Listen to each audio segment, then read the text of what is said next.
Ladies and gentlemen, Miss Lorene Cuddle and I have been having a little argument as to the relative merits of... Having a little discussion regarding two different schools of literary thought. I've been maintaining to Mr. Price... You may call me Vincent. Oh, thank you. You're welcome. Vincent. I've been maintaining that our whole lives are enriched by the warmth and beauty of romanticism. Romanticism, my dear Lorene, is for those weak, lily-livered individuals who haven't the courage to face the realities of life. Realism is life. Now, I'll take Eugene O'Neill any day in preference to Winnie the Pooh. And I'll take Cinderella any day rather than Hedda Gabler. Cinderella. Now, she's exactly what I mean. A smudge-faced juvenile delinquent, if you ask me. It's only one of the most beautiful fairy tales ever told. I defy any realist to tell such a moving story. Oh, you would, eh? Well, very well. To prove my point, I'll tell the real story of Cinderella. Very well, but ladies first. Please. To prove my point, I'll tell the romantic story of Cinderella.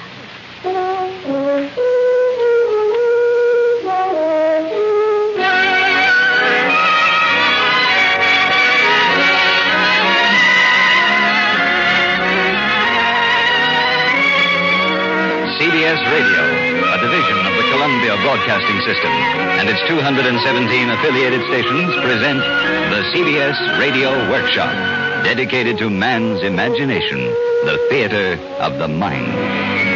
Tonight, Ed Verdier and Don Clark's dramatic excursion into the realm of realism versus romance, as the workshop presents Speaking of Cinderella, or If the Shoe Fits, starring Vincent Price and Lorene Tuttle. Special music composed and conducted by Jeff Alexander.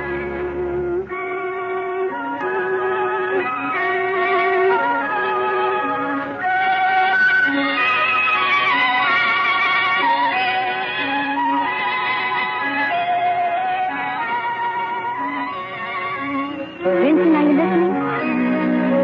Once upon a time in a faraway country, there lived a lovely young girl named Cinderella.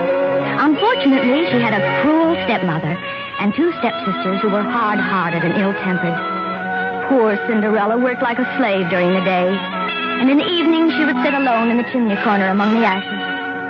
Now, it happened that the king of the land was giving a ball, and all the people of rank and fashion were invited. Among these were Cinderella's two stepsisters. I'm really very well pleased that my two daughters have been invited to attend the king's ball. Oh, so are we, Mama. It has been rumored that the king's eldest son, the prince, is to choose his bride from among the young ladies who will be present. Oh, the prince is so tall and handsome. So gallant and rich. And don't forget, one day his bride will become queen of the kingdom and will rule over all the subjects in the domain. Dear stepmother. What? Oh, it's you, Cinderella. What do you want? Dear stepmother, could I, too, go to the ball? What? You? Have you taken leave of your senses, girl? You have no clothes. Only those tattered old rags you're wearing. There are ashes in your hair. Your shoes are broken and scuffed. With very little trouble, I believe I could make myself quite presentable. You, a scullery maid, presentable. Well, I've never heard of such conceit. I beg of you, stepmother, a simple little dress. I could wear a flower in my hair. That will be all from you, you impertinent ragamuffin. Back to the kitchen. Do you hear me? Back to the kitchen this instant. And so poor Cinderella went back to her chimney corner and wept bitter tears. She knew... Wait a minute. Now, there's as fine an example of flapdoodle as I've been exposed to in my whole life. What do you mean, flapdoodle? This Cinderella character. Why, the way you romanticists picture her, the poor girl needs an analyst. What on earth is she doing groveling around in the fireplace getting ashes in her hair? Nobody could ever be like that. Now, do you want to know what really happened? Well, I don't think so. It would do you good, Lorene. Facing reality, you understand. Well, this gal Cindy wasn't getting much of a break, but she didn't take it sitting down. She knew she had to play it smart. So when a rich man in town sent out bids for a big wingding he was throwing, Cindy was all ears. I'm certainly glad you girls have been invited to Mr. King's party. It should be real nervous. Yeah, when he throws one, it's really a rocket. And you can say that again. The last one we went to, I was hungover for 3 days. I read in somebody's column, Winchell's, I think, that the old man has given his son the word to get married and settle down. Get the possibility? I understand the guy's quite a wolf. So what? And don't forget that someday he'll be a vice president of King, Bettencourt, Bagby, and Wince, one of the biggest advertising agencies in the world. Well, no wonder they call him the prince. So, if one of you girls latch on to him, you'll have it made, but good. Hey, how about me crashing this brawl? You, Cinderella? You must be blowing your stack. Now I've heard everything. Go up on the roof and feed your pigeons. Knock it off, you two, or I'll belt you one in the teeth. Don't pull any of your lady wrestler stuff on my gal. I would have been a champ by this time if you hadn't made me throw those last 2 matches. I had gorgeous glorious shoulders pinned to the canvas when you... What are you beefing about? You got your cut. Yeah, then you took me for the whole bundle shooting craps. Look, do I make this party or don't I? You don't. Besides, you haven't got a thing to wear. You're loaded. You might part with a little grab. I could pick up a nifty little number at Orbox for a few bucks. That's enough out of you, Cinderella. Get back to the kitchen and wash the dishes.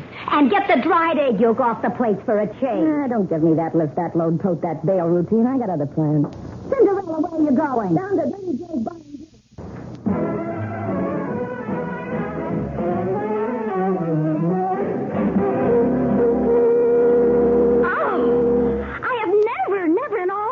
Heard anything so outrageous.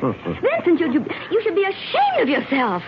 Distorting that lovely story and making Cinderella such a horrible character. Well, at least she has spirit. She isn't the namby-pamby little goop you'd want the public to accept. My Cinderella is a charming child, unspoiled, sweet, and naive. Oh, she's naive, all right. She's so naive, she's simple in the head. She ought to be in an institution. That isn't true. She has all the personality of an oyster. Why doesn't she stand up for her rights? Because she's a dear, obedient child. Well, a good psychiatrist might help her, but I doubt it. Your Cinderella was trying to escape reality by indulging in daydreams about a fairy godmother. Fairy godmother. It wasn't that way at all. You see, there really was a fairy godmother. You don't say. Yes. So, when her 2 stepsisters had left for the ball, dressed in their beautiful gowns, Cinderella went sorrowfully to the kitchen, sat down in the chimney corner, and broke into sobs of unhappiness. At this moment, a beautiful fairy appeared. No. Stop your crying, my child. I am your fairy godmother, Cinderella. If you wish to go to the king's ball, you shall. But you must do everything I say. Yes. Oh, yes, of course. First, bring that pumpkin out into the garden.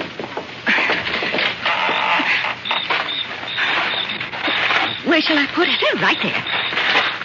Yeah, that's right. Now, I'll touch it with my magic wand like this. There. Oh, my. A splendid coat, all gold and silver. Now, bring me those 6 mice in yonder trap. Yes. All right.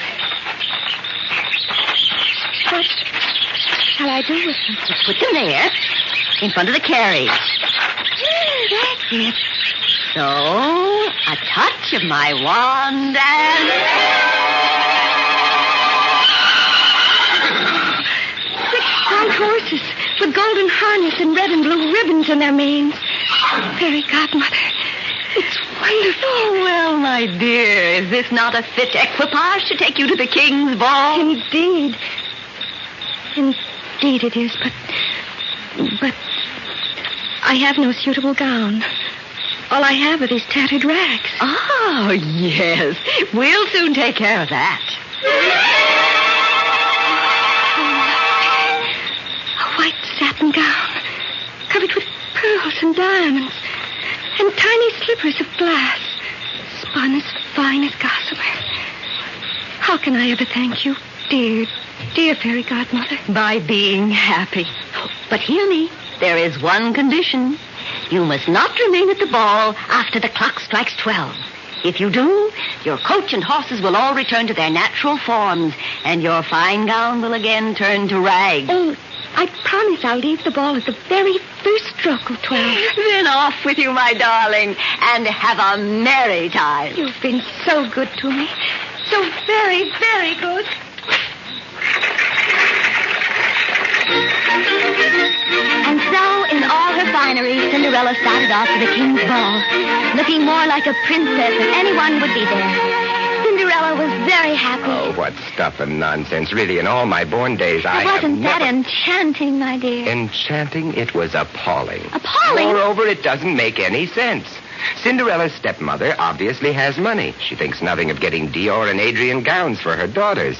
But still, her place is overrun with mice and rats. Why, if the Board of Health... You are getting more odious by the minute. Odious, schmodious. Let's get back to reality. And the way the story really happened. Now, this Cinderella kid wants to go to the ball, all right. But instead of falling back on her schizophrenic escape pattern, why doesn't she do something constructive? Now, actually, she does. Such as what? Such as this. When Cinderella left her mother's house, she was pretty steamed up about the treatment she'd got. So, as she said, she went to Dirty Joe's down on the waterfront, where she could get a short beer and think things out. Hi, Dirty Joe. Hiya, Cindy. How are your pigeons? Joe, you know Crummy. Crummy? Yeah. Maybe I do. Maybe I don't. Crummy who? You know, Crummy McGrutter. Oh, him. He comes in here all the time, doesn't he? Yep. See him tonight? Yep. You mean he's been in? Sure. When did he come in? An hour ago. Did he say where he was going when he left? Nope. How long ago did he leave? He didn't. Huh? You mean he's still here? Yeah. Over there. In the last booth. Oh, thanks. Thanks. Hi, Crummy.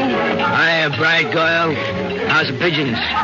Mind if I sit down? What's to stop you? That sawed-off shotgun. Oh. I'll move it over here. Why the artillery?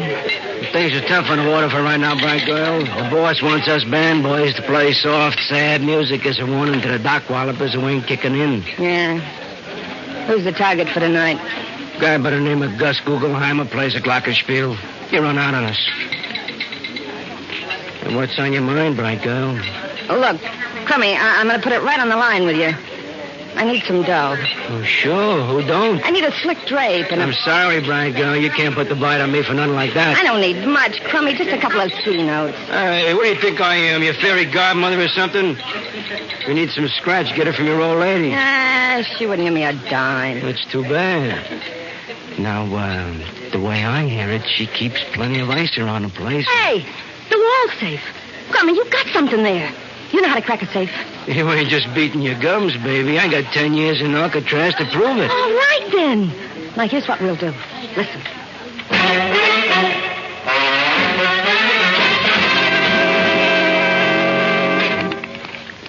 You getting it, Crummy? Will you shut up and leave me listen? One thing I've got to remember. Yeah, what's that? Except for the bracelet I'm going to give you for this caper. I've got to put back all the rest of the jewels before midnight. There's a time lock on this safe, and it's set for 12 o'clock. I got it open. Hey, there's plenty of loot in here. Wait a minute. Get your cotton-picking hands off that stuff. Oh, no. Here's a bracelet. Must be worth $1,000 at least. Give me 2 C notes and it's yours. Then you'd better add an extra sawbuck for cab fare. Well, here's a 200, but not another cent. I made a sucker deal, if you ask me. All right. Don't give me the extra 10. I'll just have to heist a car to get to the party. That's all.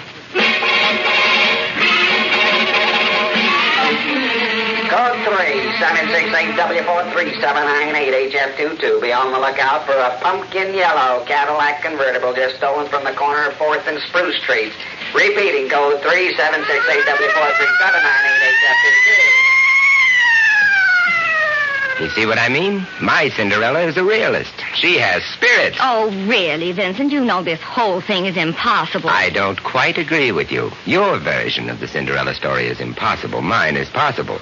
But continue, my dear. And I'm not sure that I want to, but I suppose I must if any semblance of dignity and decorum is to remain in this lovely story. Well, when Cinderella arrived at the king's palace, she was surrounded by courtiers who led her into the ballroom.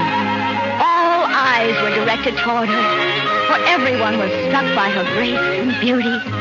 No one knew who she was. Even her cruel stepsisters did not recognize her. So rich and splendid was her dress. All the king's courtiers, one after another, asked Cinderella to dance, and they were all highly pleased with her grace and elegance, as well as enchanted by the wit and brilliance of her conversation.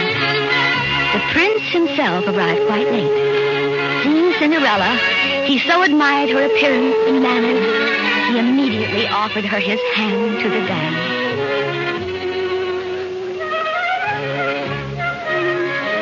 What a charming creature you are. Tell me your name, I pray.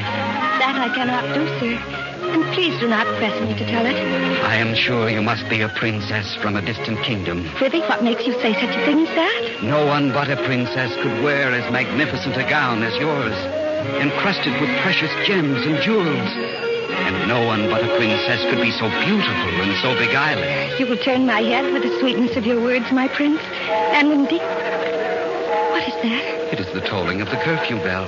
What o'clock is it? Tell me quickly. It is midnight. I must go. I must leave at once. I beg you to stay yet a while, for you dance with the likeness of a butterfly on the soft summer breeze. I cannot stay. I cannot. My heart prompts me to tell you that I love you, for I have never seen a maid so fair. No, please let me go. Good night, my prince. My prince charming. Good night. In her haste to leave, my beautiful princess has left her slipper behind.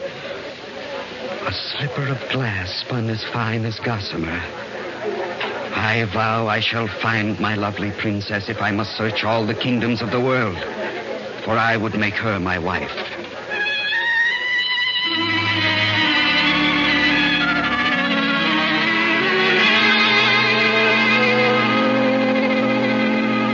Now, there's a real basis for a successful marriage. The prince has one dance with Cinderella. One dance, mind you, and he wants to marry her. Oh, why not? I wonder what a marriage counselor would say about that. Must you be so literal? And she is such a bird brain, she runs off leaving one of her shoes behind. It was a slipper of glass, spun as fine as gossamer. And those two stepsisters of Cinderella's, they can't be very bright. They're right there at the ball, and they don't recognize her just because she's wearing a new dress. Now, I ask you, what sort of an IQ would those two have? Now, you take my Cinderella. You take her, and you can have her. My Cinderella has moxie. She goes after what she wants. No fairy godmother nonsense about her. When she arrived at Mr. King's party, the place was really jumping. The minute she wiggle-walked into the joint, all the cats began to yowl. What a load of a babe. Wow. Hey, it's a doll. A real living, breathing doll. Hey, looky. Hiya, Cookie. Get away from me, short, fat, and repulsive. Come on, sweet mama. How about pinning on a G? Let's live it up for real. Drop dead, cornball. What's with you, beautiful? You mad in this mad world? Mister, I'm just not playing the field, that's all. What I'm looking for is the favorite. Where's the prince? In the rumpus room, lapping up some corn squeezes, I suppose. Thanks, chum. See you around the bowling alley sometime. Man, dig that crazy walk. Real cool, man. Cool.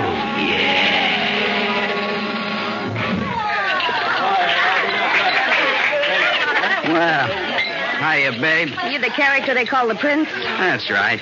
My old man is J. Walter King, a King, Betancourt, Bagby, and Winch. Sure, I know. You're in the advertising racket. Big deal. You know something? You're okay. Sounds as if this advertising dodge pays off in blue chips. You mind if I park the bustle? My dogs are killing me. Yeah, sit right here next to me, doll. That's it. Would you like a slug gun? Yeah, I don't mind if I do. Double bourbon on the rocks with a twist of lemon to that. There you are. I like you, sweetie. You're a real dish of stuff. Oh, it's the spot. Fill her up again, Buster. You and your old man are throwing quite a bash tonight. Entertaining the sponsors is what they call an occupational headache. Oh, yeah, I'll bet. Met a couple of the jokers when I came in. Well, here's mud in your eye, Prince. Cheers. That's a real sharp bunch of threads you're filling. It's just a little something I picked up. And diamonds and pearls. Yeah, I picked them up, too. So you're the original man in the gray flannel suit, huh, kiddo? I suppose one of these days I'll make vice president. How come you haven't pressured your old man before this? He's just made me an account executive for Bimbo's no-bunion shoes, but I think he's throwing me a curve. The radio and TV ratings are doing a nosedive. What you need is a gimmick, Princey. Ah, you can say that again. Come on, they're playing a rock and roll, and that's for me, sugar. Okay, honey. A gimmick. Let me think. No giveaway, no panel. These kind of notes really send me. Gimmick oh, doggone it. What's the matter, baby? I'm losing my slipper. Hey, wait a minute, Princey. Wait a minute. I think I got your gimmick. What's with you? You flipping your lid or something? Now, listen. I leave my slipper behind when I leave here tonight. Nobody knows who I am, so you put big ads in the newspapers and by spots on radio and television. A coast-to-coast campaign, a big build-up and ballyhoo to find the bimbo no-bunion shoe girl. You got it, Princey? Hey, I really think you got something there. Jumping catfish, is that 12 o'clock? Sure is. The time lock on the wall safe. This stuff's got to be back there before midnight. I got to scram out of here. What are you yakking about? If I don't get going right now, I'm a dead pigeon. Here's my slipper. You take it from there. So long, Princey.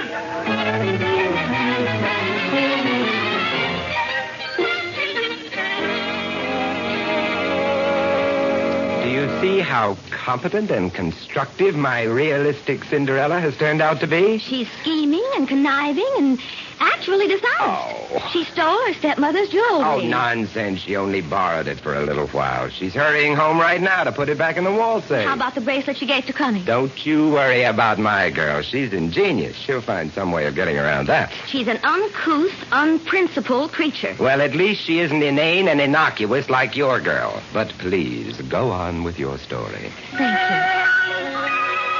you. The prince searched everywhere for Cinderella, but alas, he could not find her. And when his search had quite failed, he grew ill with disappointment and vexation. Then the king, who dearly loved his son, called a privy council and asked his ministers what was to be done. They decided to send out heralds throughout the kingdom, proclaiming that the prince would marry the lady who could wear the tiny slippers spun of glass, as fine as gossamer.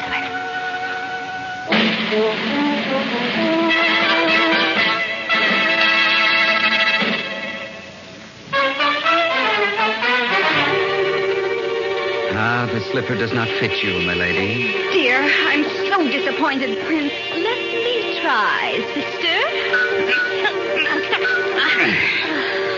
I'm sorry. It does not fit you either. I was so certain it would. Let the modest little girl who is standing back there come forward. Why, it is you, my princess. Despite your modest garments, you cannot conceal your identity from me. For I see you through the eyes of love. Now, we'll try on the slipper. Yes, my prince. It fits. The slipper fits. Come to my arms, my darling, my own true princess. My prince. My Prince Charming.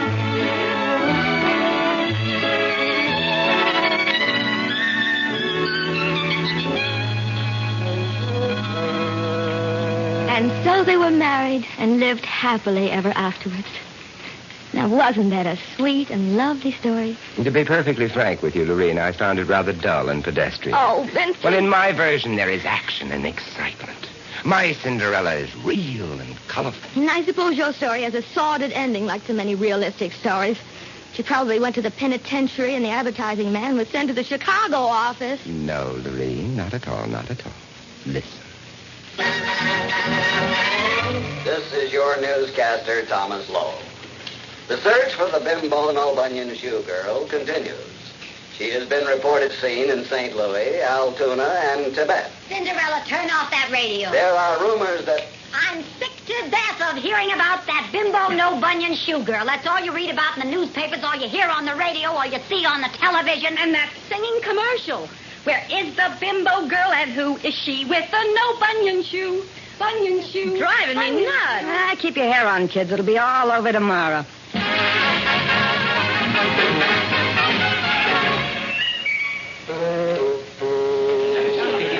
It's been the greatest search since Bridie Murphy. And, Dad, the rating's a neat 43. The bimbo shoe sales are up 72.9. A terrific campaign. This makes you a vice president, my boy. I owe it all to you, Cinderella. Ah, it's okay, Princey. But when do we get hitched? Whenever you say, baby. We better see how soon we can line up the network so we can get full coverage. We want this wedding to be a real doozy. Bimbo's No Bunyan Shoes will sponsor the whole works. I better let the press and photographers in. They're getting impatient. You're smooth, Cinderella.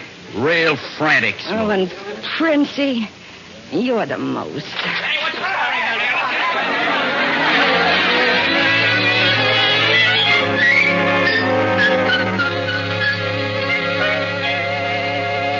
Well, Vincent, at least you had a happy ending. Of course. You see, Lorene, there are all sorts of Cinderella stories. They happen every day, but they all end in exactly the same way. Even today, the beautiful girl can marry the handsome prince. And, of course, they'll live happily ever after.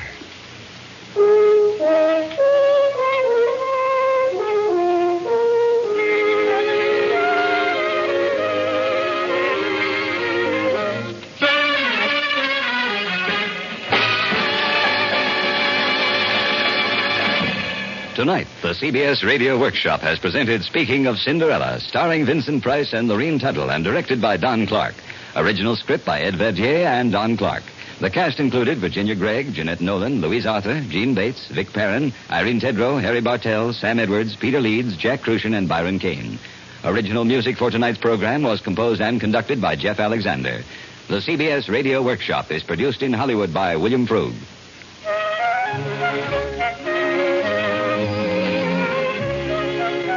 This is Hugh Douglas inviting you to join us again next week when we present Jacob's Hands, an original new story by Aldous Huxley and Christopher Isherwood. And we are proud to welcome as our narrator the distinguished author, Mr. Isherwood, presented on the CBS Radio Workshop.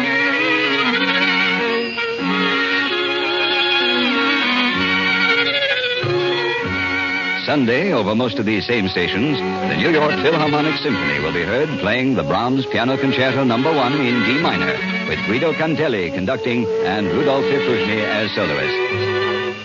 Stay tuned for 5 minutes of CBS News, to be followed on most of these stations by My Son G. America listens most to the CBS Radio Network.